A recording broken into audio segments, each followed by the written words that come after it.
दोस्तों, bright future team आपकी सहायता के लिए निरंतर प्रयासरत है। अगर आपको ब्राइट फ्यूचर की वीडियोस पसंद आती हों तो कृपया चैनल को सब्सक्राइब करें एवं सब्सक्राइब के बगल पर जो बेल आइकन बना हुआ है उसको ज़रूर दबाएं ताकि हमारे द्वारा अपलोड किए गए वीडियो का नोटिफिकेशन आपको लगातार मिलता रहे। एवं वीडियो को अधिक से अधिक लाइक करें, शेयर करें एवं कमेंट्स बॉक्स में जाके कमेंट्स करें। धन्यवाद।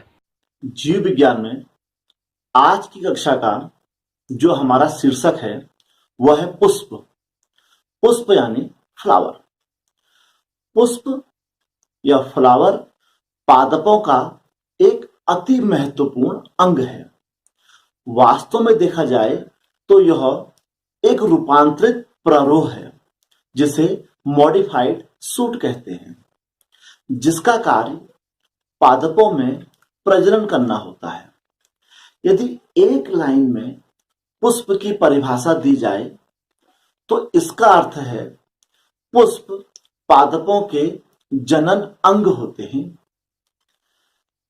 अब हम पुष्प की संरचना पर थोड़ा प्रकाश डालते हैं।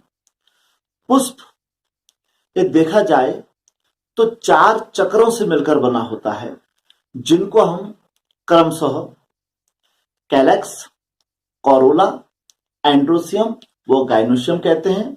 इसको हम चार्ट की सहायता से भी देख सकते हैं।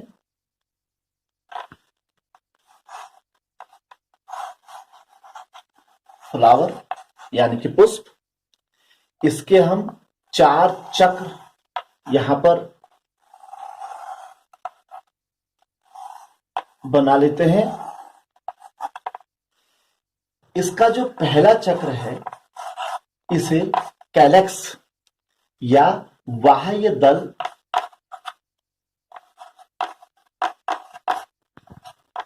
कहते हैं। दूसरा जो इसका चक्र है उसे कोरोला यानी दल कहा जाता है। तीसरा जो इसका चक्र है इसे एंड्रोसियम, और जो चौथा चक्र है इसको हम गाइनोसियम कहते हैं। इसमें से जो शुरू के 2 चक्र हैं ये बाह्य चक्र होते हैं, और जो बाद के 2 चक्र हैं जिन्हें एंड्रोसियम यानी कि पुमंग, गाइनोसियम यानी कि जायांग कहते हैं, ये सबसे मुख्य चक्र हैं, भीतरी चक्र हैं।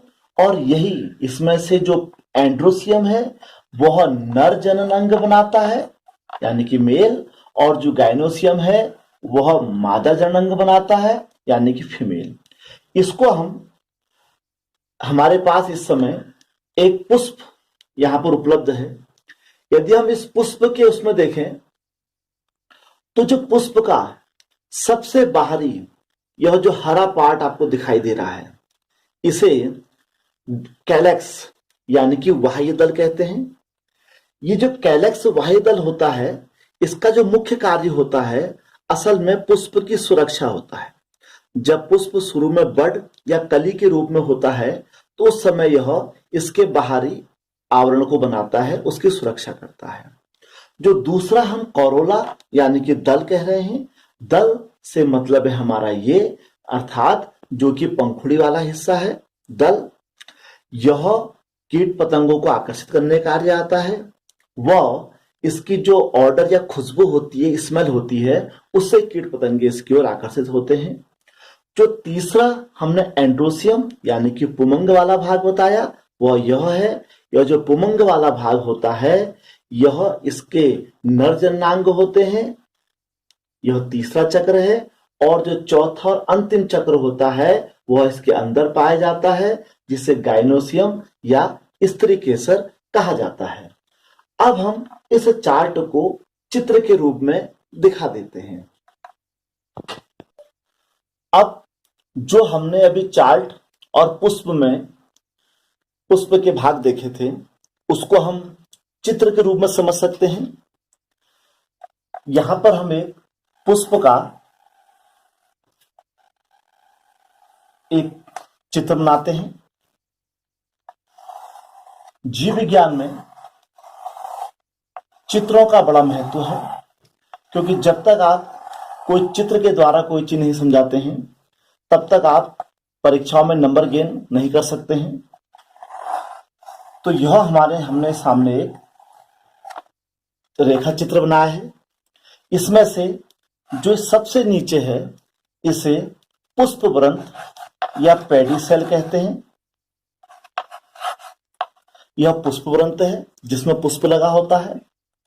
ये वाला जो हिस्सा है इसे थैलेमस यानी कि पुष्पासन कहते हैं।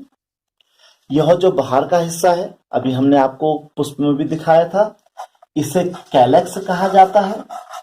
कैलेक्स जिसे हमने बाह्य दल पुंज कहा था, इसका निर्माण सीपल्स यानी कि बाह्य दल से होता है। यह सबसे बाहरी भाग बनाता है। यह जो हिस्सा है इसे कोरोला कहा जाता है। कोरोला यानी कि दलपुंज, जिसका निर्माण पेटल्स या पंखुड़ियों से होता है। इसका कार्य कीट पतंगों को आकर्षित करना होता है। उसके अतिरिक्त इसमें जो तीसरा चक्र होता है जिसको हमने नर जननांग या एंड्रोसियम कहा था, वह होता है। असल में जो नर जननांग होते हैं उनका निर्माण अर्थात पुमंग का निर्माण जो होता है वह पुंकेसर से होता है।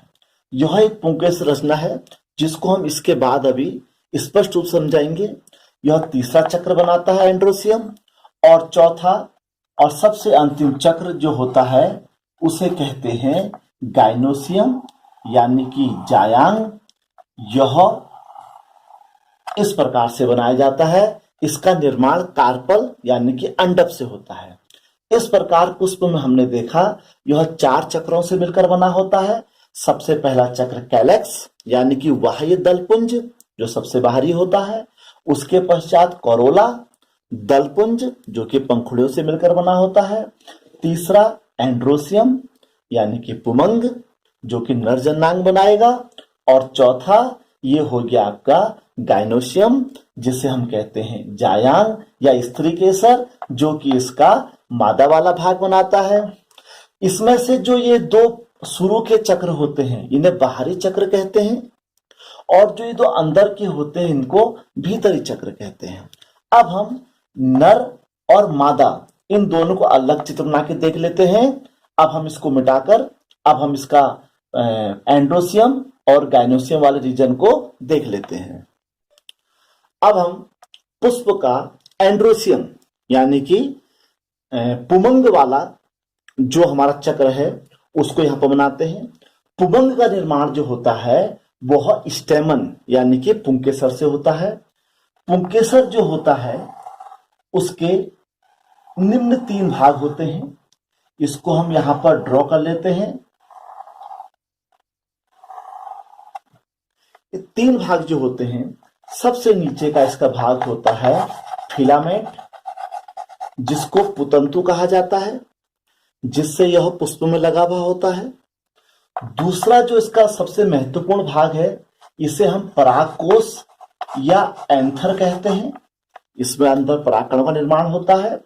और इसकी जो 2 पालियां हैं, ये जो 2 पालियां होती हैं, इन पालियों को जो आपस में जोड़े रहता है उसे कनेक्टिव यानी कि योजी कहा जाता है। इस प्रकार जो पुमंग का मुख्य भाग है उसे स्टेमन यानी कि पुंकेसर कहते हैं। ये जो स्टेमन यानी कि पुंकेसर है, इसका दूसरा नाम माइक्रोस्पोरोफिल भी इसे कहते हैं। माइक्रोस्पोरोफिल का मतलब होता है लघु बीजाणु पर्ण।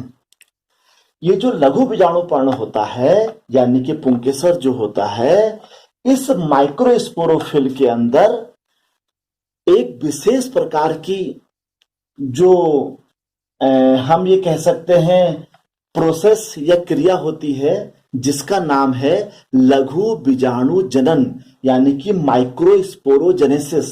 तो माइक्रोस्पोरोजेनेसिस जो होता है इस स्टेमन या माइक्रोस्पोरोफिल के एंथर वाले भाग में होता है। माइक्रोस्पोरोजेनेसिस के द्वारा हमको पोलन ग्रेन या माइक्रोस्पोर प्राप्त होते हैं। यह जिन्हें परागकण या लघु बीजाणु कहा जाता है, यही आगे चलकर पुष्प का मेल गैमेटोफाइट यानी कि नर युग्मक का निर्माण करते हैं। यह तो था इसका नर भाग। अब हम चलते हैं मादा भाग की ओर। अब हम पुष्प के अंतिम चक्र यानी कि गाइनोसियम, जिसे स्त्री केसर या जायांग कहते हैं, गाइनोसियम का निर्माण जो होता है वह कार्पल यानी कि अंडक से होता है। किसी भी अंडक के ये इस प्रकार ये 3 भाग होते हैं। 3 भाग में से सबसे नीचे फूला हुआ भाग जो होता है उसे ओवरी कहा जाता है अर्थात अंडाशय। इसकी जो ग्रीवा वाला भाग होता है इसे स्टाइल कहा जाता है अर्थात वर्तिका। और जो सबसे ऊपर का भाग होता है इसको वर्तिकाग्र यानी कि स्टिग्मा कहा जाता है। यह पूरा कार्पल है। कार्पल के 3 भाग हैं। पुष्प में कार्पल की अलग अलग संख्या होती है। जिसमें एक ही अंडक या एक ही कार्पल होता है उसे मोनोकार्पल, जिसमें 2 उसे बाइकार्पल, 5 पेंटाकार्पल और जो ज्यादा होते हैं उसे पॉलीकार्पल कहा जाता है। इसमें जो ओवरी वाला रीजन है अर्थात अंडाशय वाला रीजन है, इसके अंदर ओव्यूल का निर्माण होता है। ओव्यूल से हमारा तात्पर्य है बीजांड से निर्माण। ये बीजांड का निर्माण इसके अंदर होता है। जिस प्रकार हमने स्टेमन को माइक्रोस्पोरोफिल कहा था, उसी प्रकार इस कार्पल को हम मेगा स्पोरोफिल भी, गुरु बीजाणुपर्ण भी कह सकते हैं। इस ओव्यूल के अंदर भी एक विशेष प्रोसेस होती है जिसे मेगा स्पोरोजेनेसिस यानी कि गुरु बीजाणु जनन कहा जाता है, जिसके द्वारा हमको मेगा स्पोर प्राप्त होते हैं। इस प्रकार हमने देखा यह पुष्प का स्त्री वाला भाग है। अब हम थोड़ा इसको सरलीकरण कर दें इसका, तो जो पुष्प का पुमंग वाला भाग है उसकी जो अंतिम रचना बनती है वह पोलन ग्रेन यानी कि परागकण बनती है, जो कि मेल गैमेटोफाइट यानी कि नर युग्मक बनाता है। और जो गाइनोसियम यानी कि जायांग वाला भाग है उसकी अंतिम संरचना जो बनती है मेगास्पोर यानी कि गुरु बीजाणु बनाती है, जिसे फीमेल गैमेटोफाइट कहते हैं। मेल गैमेट और फीमेल गैमेट के फ्यूजन होने से जो हमारा युग्मनज बनता है उसे जाइगोट कहते हैं, जो आगे प्रजनन क्रिया को आगे बढ़ाता है, उससे नए पौधे का निर्माण होता है। तो यह आज की कक्षा में आपने देखा पादप के पुष्प के विभिन्न भाग। आपको हमारी आज की कक्षा कैसे लगी हमको जरूर बताइएगा। धन्यवाद।